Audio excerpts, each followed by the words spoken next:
Alexandre Latsa, bonjour.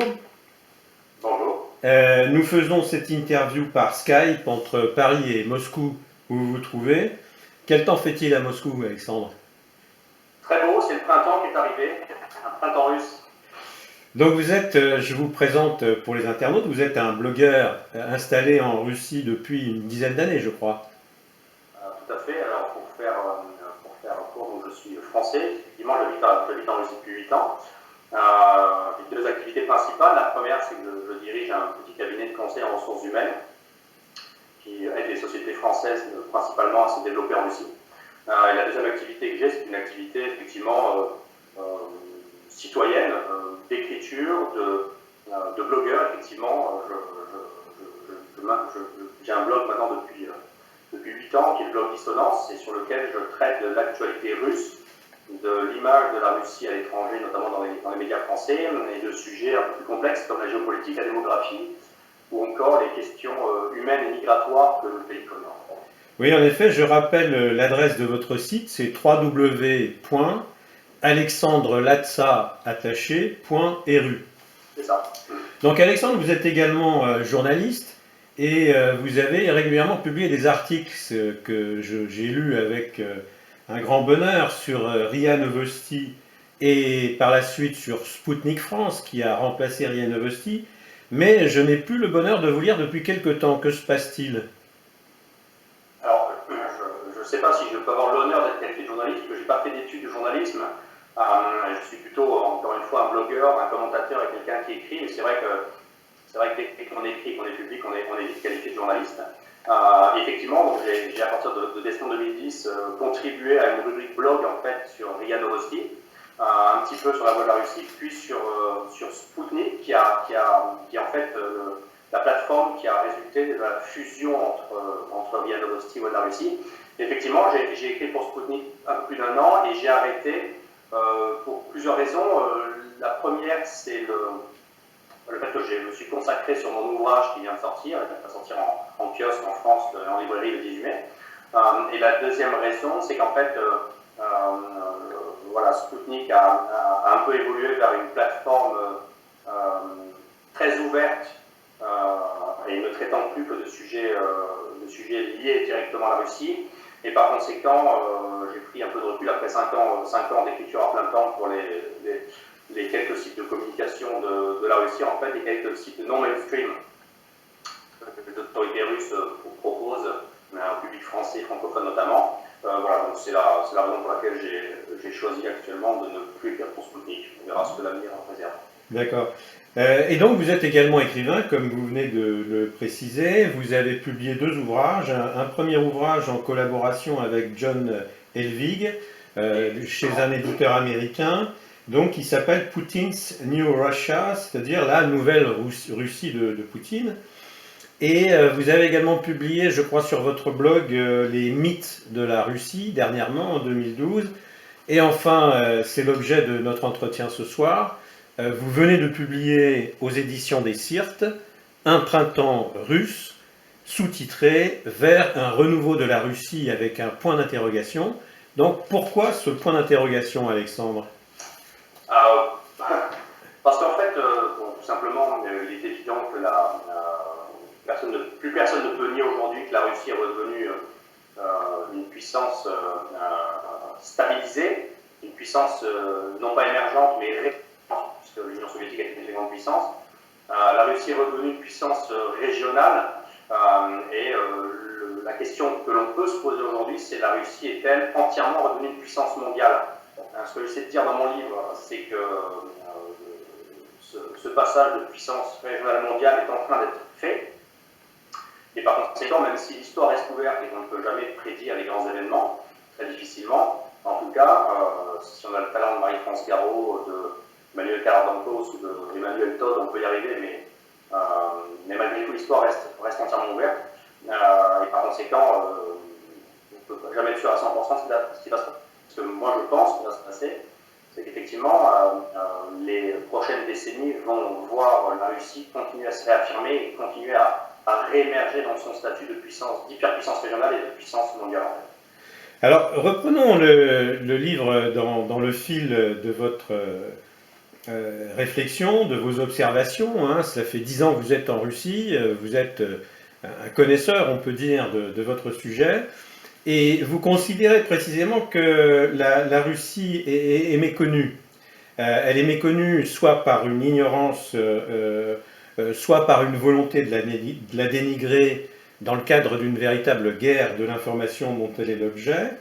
Mais dans votre description du système politique de la Russie, vous semblez donner raison à ces détracteurs de la Russie, dans la mesure où vous le présentez comme un système politique très centralisé, une verticale du pouvoir, avec le monopole de ce pouvoir par un petit groupe rapproché autour de son président Vladimir Poutine. La Douma, le Parlement, n'a pas grand-chose à dire, c'est une chambre d'enregistrement, encore qu'on pourrait comparer avec le Parlement français, où les députés sont invités simplement comment dire, à avaliser les propositions de loi qui sont faites par le pouvoir central. Vous citez une anecdote de Vladimir Surkov qui sermonne les députés qui essaient de faire entendre leur voix dans le cadre de cette chambre des représentants. Donc si vous semblez donner raison aux détracteurs de la Russie, vous n'en tirez pas tout à fait les mêmes conclusions. Les détracteurs de la Russie tirent la conclusion de cet état de fait qu'il faut occidentaliser la Russie, la faire évoluer vers un régime similaire à celui que connaissent les États d'Europe de l'Ouest et les États-Unis, alors que vous dites d'une part qu'il s'agit d'un système politique qui opère un redressement de la Russie, d'une part, et d'autre part, vous rattachez cette originalité du système politique russe à une tradition historique, d'une part, et d'autre part, à ce qu'attendent les Russes, finalement, de leur pouvoir, qu'ils améliorent leur situation, ce qui est le cas au moment où vous écrivez ce livre. Hein. Vous m'avez dit avant cet entretien que vous aviez terminé le livre au mois d'août donc 2015. Est-ce que c'est toujours le cas? Donc voilà, la question est vaste. Je vous laisse répondre, Alexandre. Alors, en fait, plusieurs sujets. Effectivement, donc, d'abord, je suis en Russie depuis 8 ans, donc j'essaie de comprendre le pays. Je ne sais pas si je suis un spécialiste, je pense que la Russie est un sujet qui nécessite sans doute une vie à l'échelle humaine pour essayer de la comprendre. Voilà, donc ça, c'est la première chose. Effectivement, vous avez raison, le pays est peu connu, méconnu. Pourquoi? On a eu beaucoup de spécialistes en France de l'Union soviétique.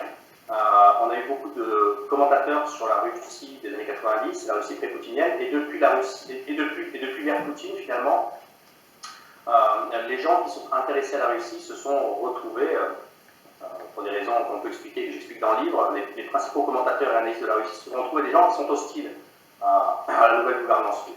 Par conséquent, la grille de lecture qu'ils ont proposée au public, elle est extrêmement subjective. Donc tout ça n'a pas contribué à ce que le public, les gens normaux, les gens de la rue, puissent recevoir des informations assez objectives pour tenter de comprendre ce pays qui est encore une fois très complexe. Ensuite, pour ce qui est du système politique russe, oui, vous l'avez parfaitement dit, c'est qu'en fait, il n'y a aucune tradition, on va dire, d'alternance, telle qu'on dit souvent en Europe de l'Ouest, en Occident, d'alternance politique. En Russie, il y a un pouvoir centralisé, unique, il y a eu un tsar, il y a eu des visages à l'époque soviétique, et finalement, les seuls moments où il y a eu une vague alternance, c'est-à-dire qu'on est passé du système communiste au système libéral, c'était dans les années 90, ça a été un échec total, tant sur le point de vue politique que moral, démographique, économique, et ça a amené le pays au chaos. Donc maintenant, on revient sur une espèce de système politique intermédiaire qui passe finalement vers un outil de gouvernance, un président et un parti, pour l'instant majoritairement dominateur, on va dire, et majoritaire, électoralement et majoritaire au niveau du contrôle des ressources administratives de gouvernance. Et ce parti comprend néanmoins en son sein des tendances politiques extrêmement variées. Si on doit s'arrêter quelques instants pour faire un comparatif sur l'alternance en Europe, entre guillemets, et l'absence d'alternance en Russie, on pourrait dire la chose suivante, c'est que finalement, les alternances que la France connaît depuis 3 ou 4 élections présidentielles, sont-elles vraiment des alternances? C'est-à-dire finalement dans le choix entre Pepsi et Coca, entre Volkswagen et Mercedes, entre l'Union européenne et l'Union européenne. Donc, est-ce que c'est vraiment une alternance? on peut en douter. On a des processus de réintégration de la France dans l'OTAN qui ont été initiés par la droite, qui sont poursuivis aujourd'hui par la gauche. Et donc, on a l'impression que quand même, malgré tout, même si ce n'est pas en surface, dessous, on a l'impression qu'en France aussi, il y a une espèce de caste unifiée qui joue avec les partis politiques, quelle que soit leur couleur, mais pour les faire prendre des décisions dans la même direction. En Russie, ce groupe, il n'est pas caché, il est au sommet de l'État, il est public, et à ce jour, en tout cas, les Russes votent majoritairement pour eux. On peut se demander si les Français savent vraiment pour qui ils votent. Voilà, c'était un petit peu cette réflexion sur l'alternance que je voulais faire. Et pour le livre, donc, je ne l'ai pas fini en août 2015, il était majoritairement écrit en août dernier, mais je l'ai évidemment mis à jour, notamment compte tenu des événements en Syrie, la crise économique au début de cette année. Et effectivement, la Russie traverse encore une crise économique, donc visiblement, après 2 ans, elle est en train de doucement sortir. Dans la douleur, je pense que c'est un fait très positif parce que ça force et ça contraint le pays, tant les élites que les chefs d'entreprise, à façonner finalement un nouveau modèle économique moins dépendant des ressources naturelles. Et puis, malgré, on va dire, les difficultés économiques qu'elle connaît, il y a eu une baisse, je crois, de 7% des revenus de la population sur 14 mois, c'est quand même assez important. Malgré tout, on a pu constater hier, lors du 9 mai, qui est la fête nationale, que la population russe était dans la rue. Elle a célébré avec beaucoup de fierté, d'émotion et de patriotisme cette journée. Et cette journée, c'est la journée de Poutine. Donc finalement, malgré les difficultés économiques que la population connaît, si face à la crise avec le dos rond, les Russes comprennent bien que tout n'est pas de la faute de leur élite politique, bien loin de là. Ce n'est pas la Russie qui a initié des sanctions économiques contre les autres, c'est l'Occident qui a initié des sanctions économiques contre la Russie. Et la baisse du prix du pétrole est un effet de guerre économique qui devait bien arriver un jour ou l'autre. Donc effectivement, je pense que malgré les sanctions, malgré la crise, et on va pouvoir le voir dès septembre lors des élections législatives, il me semble que les Russes continueront à soutenir leur élite actuelle. Oui, Alexandre, nous allons revenir sur les 2 sujets que vous venez d'aborder, les sanctions et la journée d'hier, c'est-à-dire la parade sur la place rouge, mais surtout le défilé de la population russe portant les portraits de leurs pères, de leurs grands-pères qui ont servi dans l'armée rouge. Manifestation dont la première édition a eu lieu l'année dernière et qui est nommée le régiment immortel. Mais je voulais aborder le 2e point qui me semble capital dans votre livre, c'est que du fait de l'originalité de la Russie, une originalité que nous approfondirons plus tard avec la dimension eurasiatique, la Russie entretient comme pôle alternatif au modèle occidental une relation conflictuelle avec l'Occident, ou c'est plutôt le contraire, l'Occident entretient une relation conflictuelle avec la Russie. À titre d'anecdote, vous citez la campagne de la désinformation qui a présidé à l'invasion de la Russie par les armées de Napoléon, lorsque les services de renseignement de Napoléon ont diffusé cette désinformation sur le soi-disant testament de Pierre le Grand, qui avait non seulement pour visée d'occidentaliser la Russie, mais d'envahir ses voisins d'Europe occidentale. C'est une anecdote qui est tout à fait croustillante, je dirais. Donc cette opposition, cette conflictualité entre l'Occident et la Russie, elle peut être résumée entre le projet de Brzezinski, qui est ce conseiller du président Carter notamment, mais qui reste conseiller du pouvoir actuel, bien que déjà d'un âge certain, qui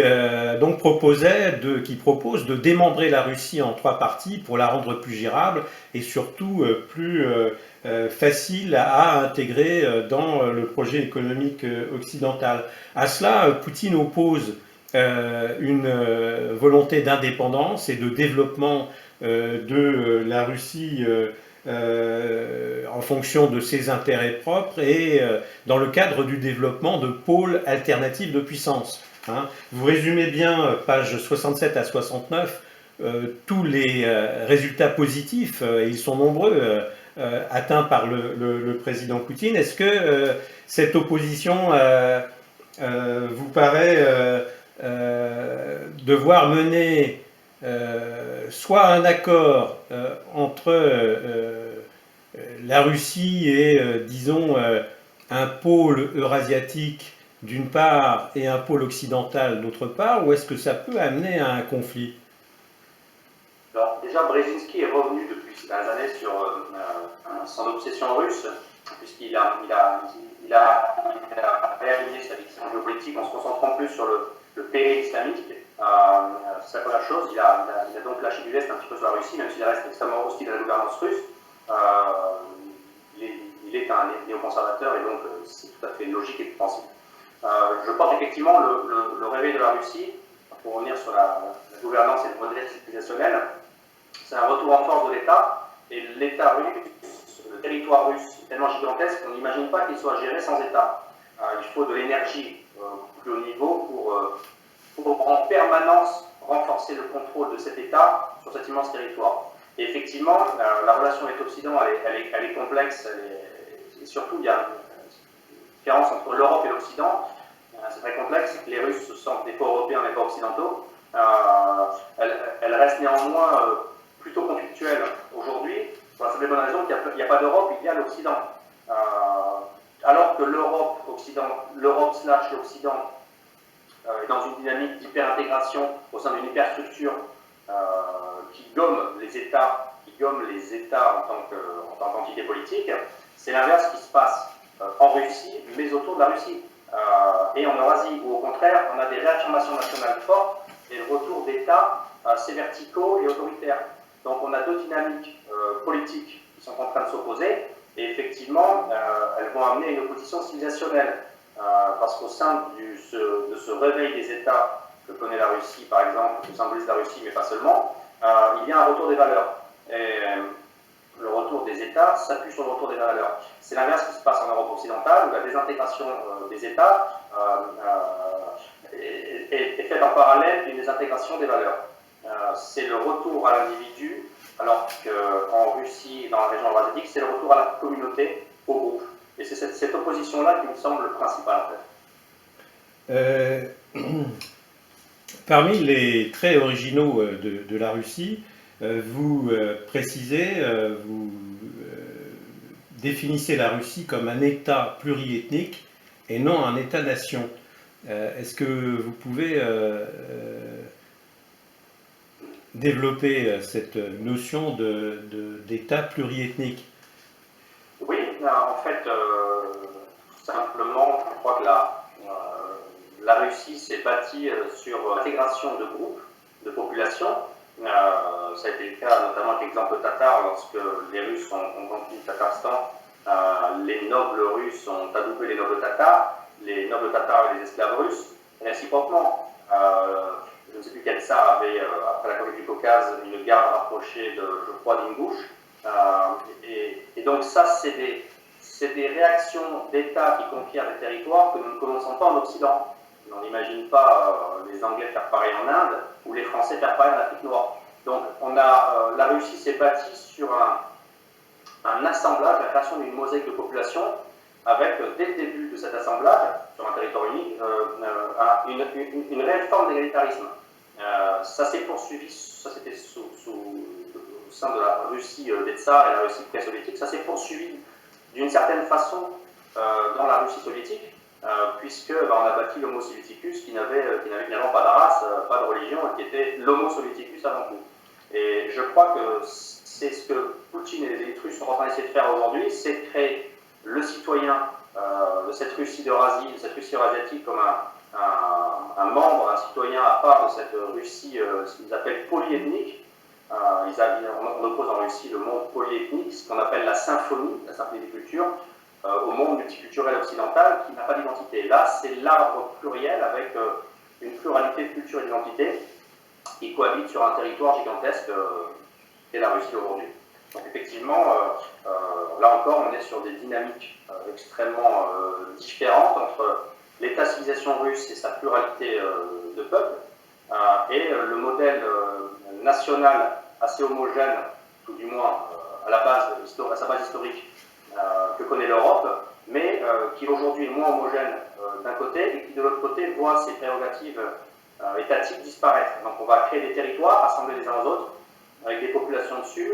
Voilà, on est sur des trajectoires, on va dire, encore une fois, extrêmement opposées entre le monde russe et ses périphéries et le monde de Bruxelles et ses périphéries. Oui, ce qui m'a frappé hier, pour revenir à la manifestation du régiment immortel, c'est la façon dont les Tchétchènes qui étaient interviewés par une équipe de la télévision russe hier parlaient avec émotion de leur présence à cette manifestation et de cette occasion qui était la leur d'évoquer la mémoire de ceux qui avaient combattu donc dans la Deuxième Guerre mondiale. Le discours de ces Tchétchènes était le même que celui tenu par la même marche qui se tenait en Extrême-Orient russe ou à Moscou. Hier, il y a eu 16 millions, semblerait-il, de manifestants qui ont participé à cette marche.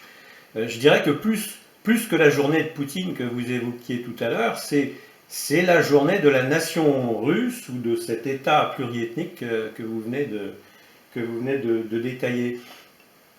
Oui, vous voulez ajouter quelque chose à ce sujet?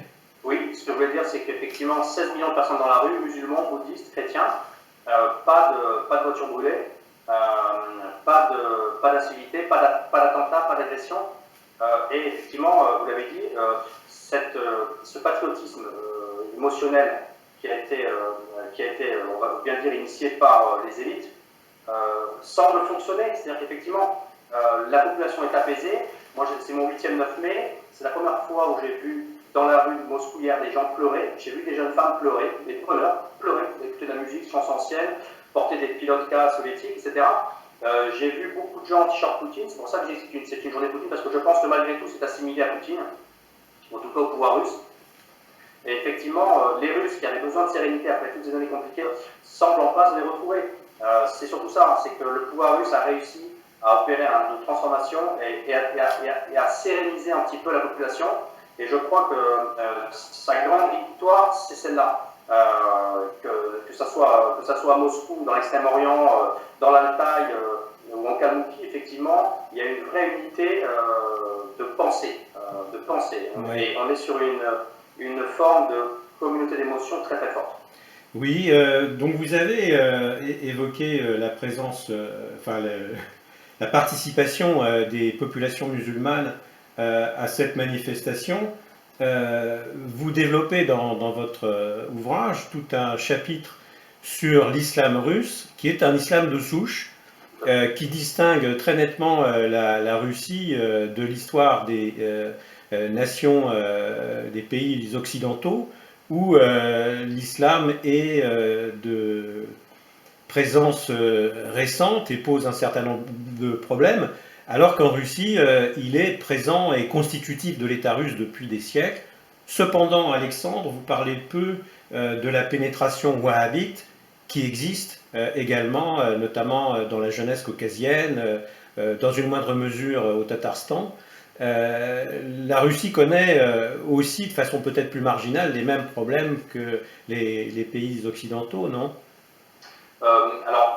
Oui, le cancer grignote partout, si on parle du wahhabisme, mais enfin, je note quand même que malgré tout, les solutions apportées ne sont pas les mêmes. C'est-à-dire que c'est justement parce que l'islam est de souche en Russie que les musulmans russes, comme les chrétiens russes, peuvent apporter une réponse proportionnée et nécessaire à ce problème. Et c'est bien l'inverse de ce qui se passe en Europe, où on a l'impression que les élites sont finalement en manque de ressources, en manque d'idées, en manque de moyens, en manque d'énergie ou de courage. Par conséquent, je crois que le danger n'est pas trop dans le Caucase, où l'islam est extrêmement territorial, mais malgré tout, si on parle de l'islam purement caucasien, il est peut-être plus dans l'Asie centrale. Il y a eu récemment une grande conférence sur la sécurité internationale à Moscou, mais ce qui semblait préoccuper les intervenants militaires, c'était plutôt l'Asie centrale et le risque de contagion d'un islam radical terroriste par l'Asie centrale. Là où votre livre apporte, à mon sens, quelque chose d'essentiel, que les spécialistes entre guillemets, de nos divers think tanks ne comprennent pas ou ne voient pas ou ne veulent pas voir. Et c'est la raison pour laquelle je pense que votre livre doit être lu par tous ceux qui s'intéressent à la Russie à un titre ou à un autre.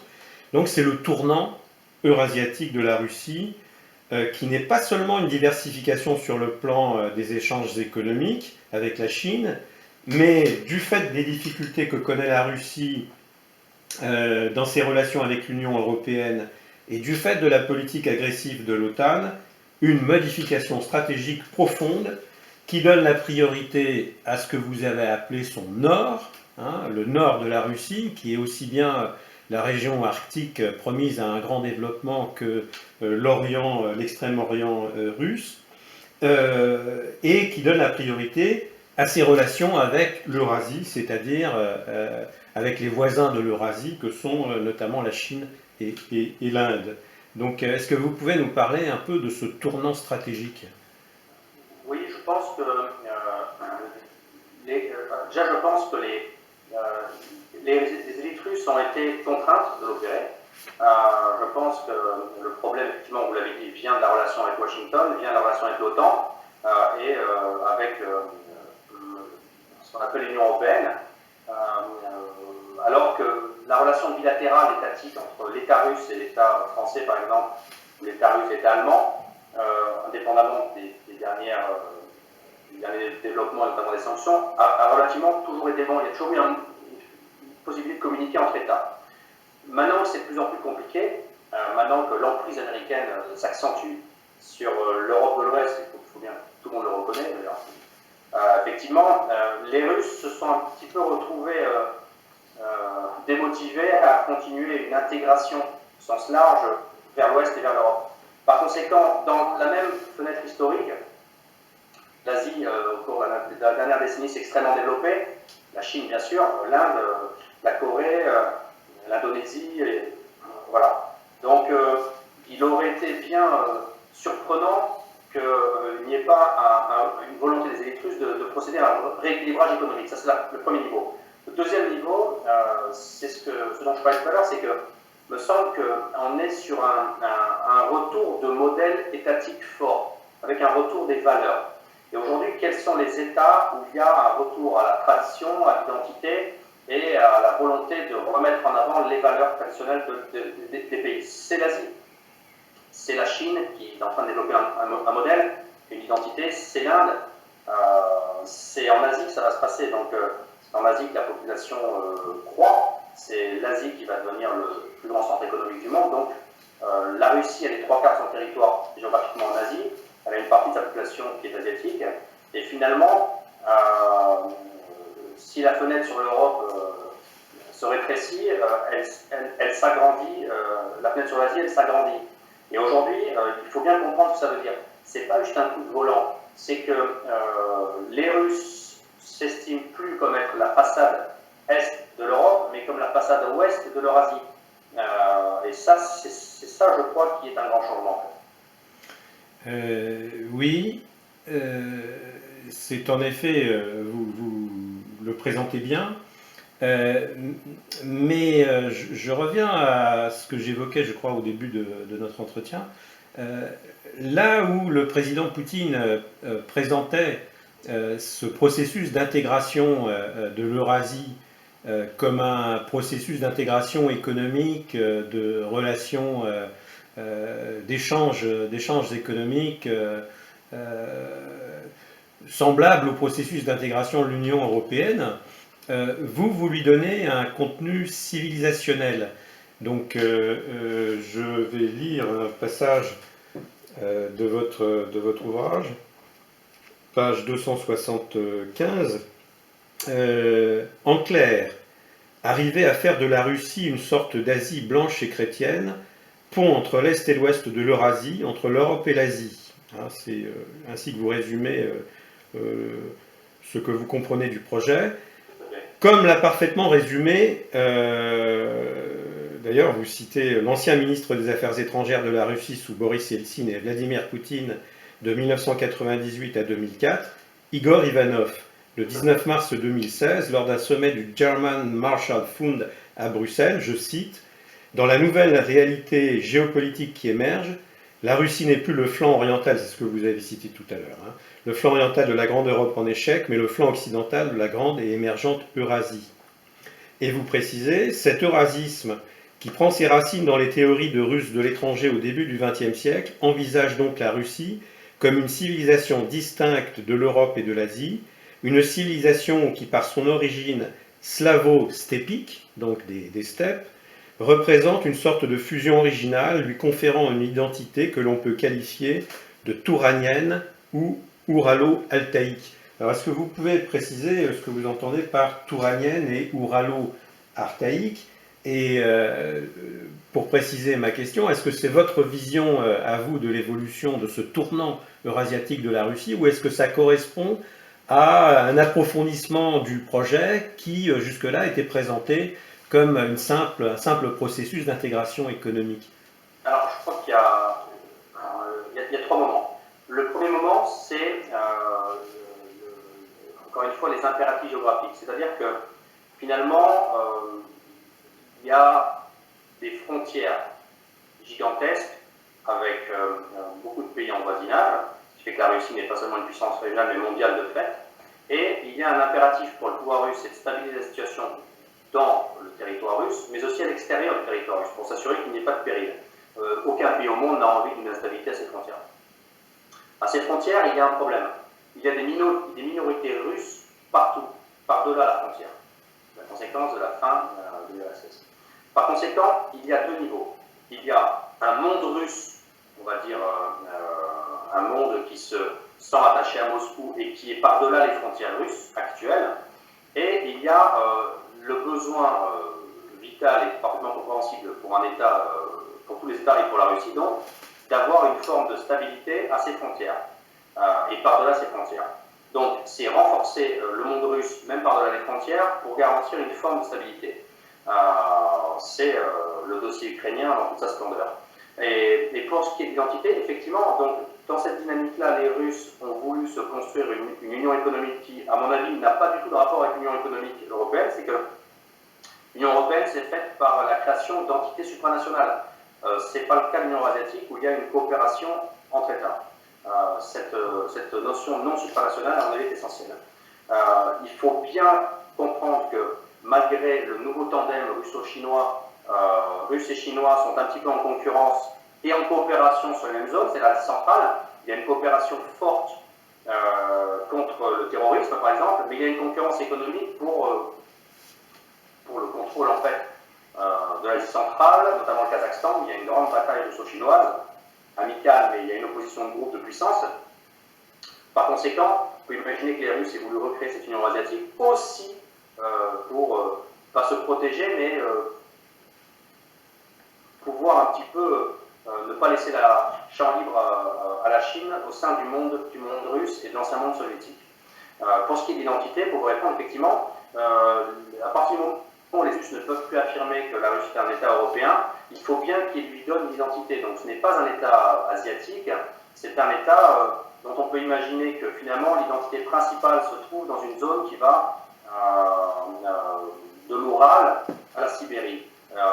C'est pour ça que je pense que le grand projet russe, c'est ce nord et cet est, qui est différent pour nous, mais clément pour les Russes, et au sein duquel devrait, si les choses devaient se prolonger, devrait émerger en fait, une sorte de nouveau centre.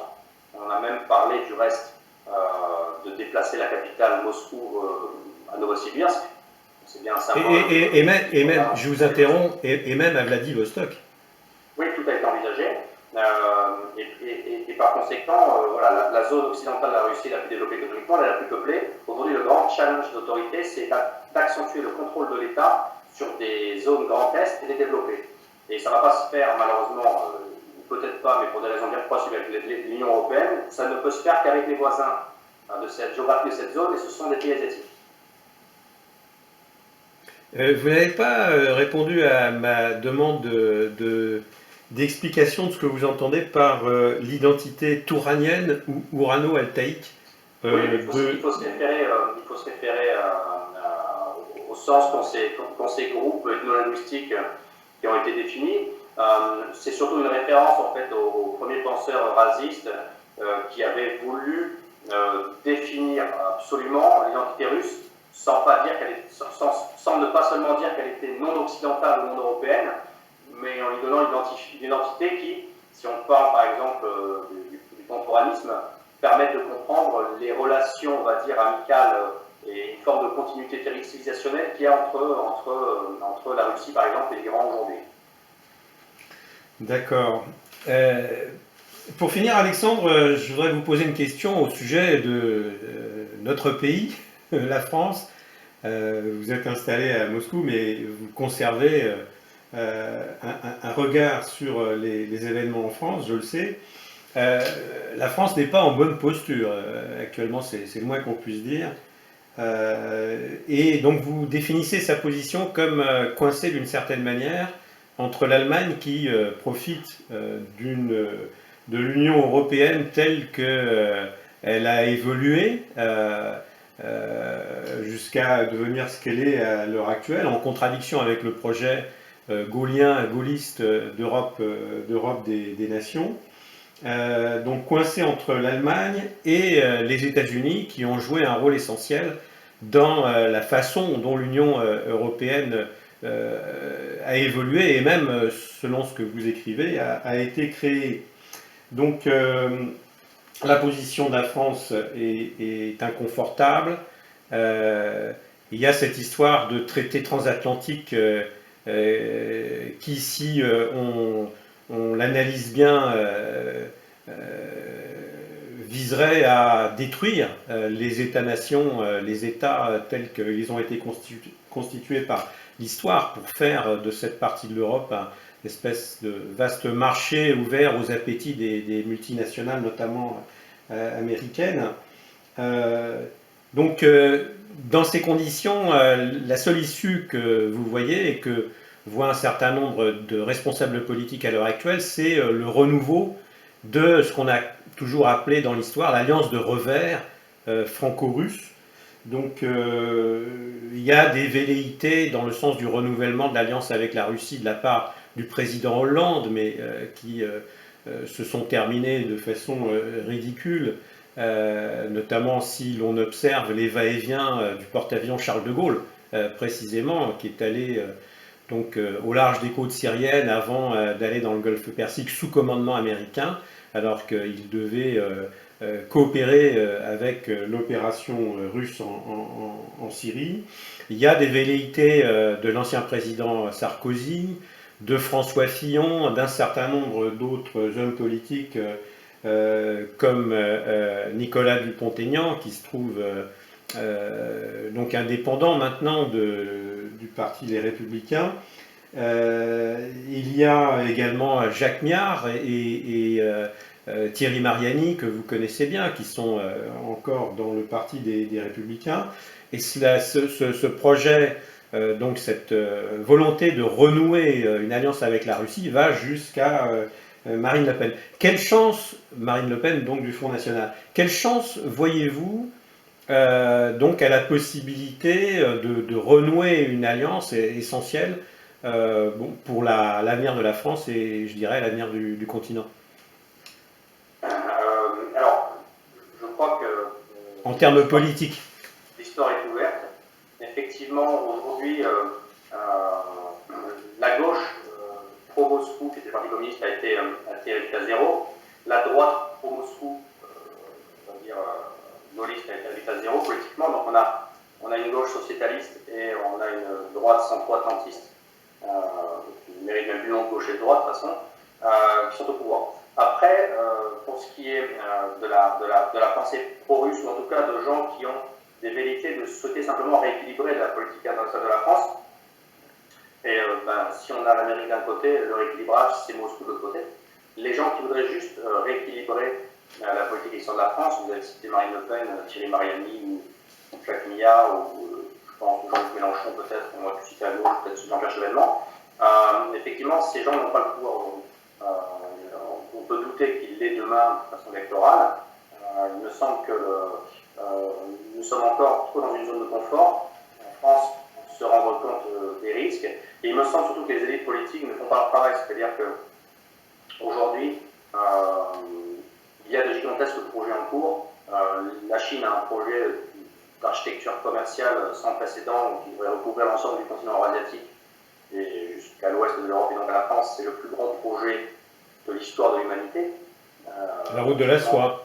Oui, la route de la soie. On se demande pourquoi nos élites politiques ne sont pas traitées ce dossier.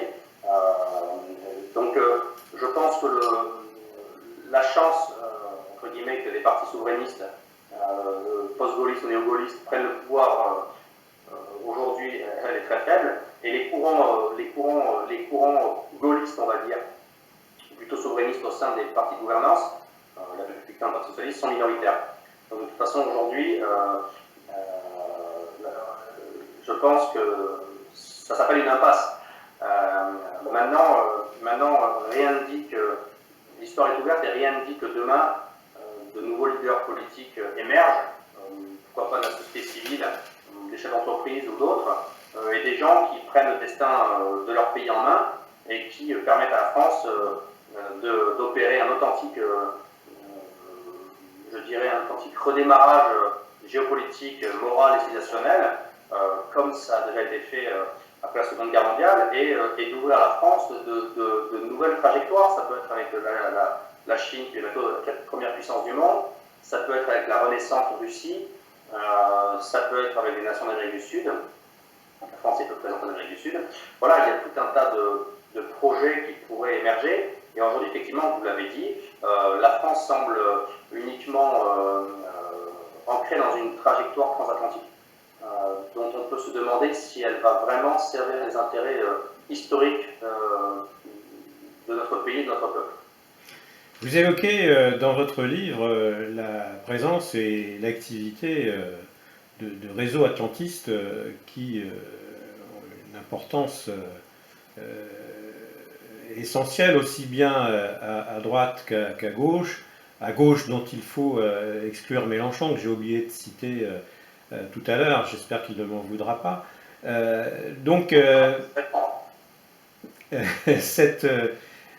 L'activité de ces réseaux semble très importante. Vous avez évoqué une possibilité qui a l'air de se situer dans un espace qui n'est pas le processus électoral normal. Est-ce que vous pensez que nous puissions arriver à des situations conflictuelles à l'intérieur du pays, ce qui ne ferait qu'aggraver une situation où nous avons à faire face à une offensive du terrorisme islamiste? J'espère pas, déjà. Je pense que le problème, c'est que il me semble que, effectivement, le gros problème aujourd'hui, c'est l'absence d'élite. Et quand un navire est sans capitaine, généralement, il va au naufrage. Donc, effectivement, le danger aujourd'hui, c'est que les politiques menées sur le plan intérieur-extérieur amènent à un aggravement de la situation intérieure française, sur le plan économique, sécuritaire, etc.